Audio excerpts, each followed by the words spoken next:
உங்களுக்கு உங்களை பார்த்துக்கக்கூடிய திறமை சத்தியமாக இல்லை. அதை நீங்க நினைச்சுக்கணும். ஏன்னா நீங்க எந்த காலகட்டத்திலையும் உங்களை நீங்களே விரும்பினது இல்லை.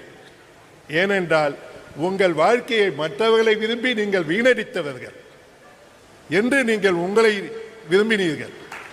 ஓகே, அதை மாற்றுறதுக்காக தான் இந்த 40 நிமிஷம் உங்ககிட்ட பேசுறதுக்கு வந்தேன். ஏன்னா உங்களை காப்பாற்றுறது கூட எனக்கு இன்ட்ரெஸ்ட் இல்லை. உங்களை காப்பாற்றுறது மூலிமா உங்கள் ஃபேமிலியை நீங்கள் காப்பாற்றுவீங்க. அது தமிழ்நாட்டுக்கு நல்லது. உங்களை பார்த்து மற்றவங்கெல்லாம் காப்பாற்றுவாங்க அதுக்காக.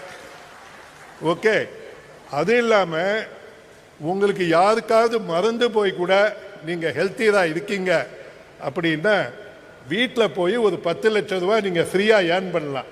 அதுக்கு ஒரு ஐடியா சொல்கிறேன். IO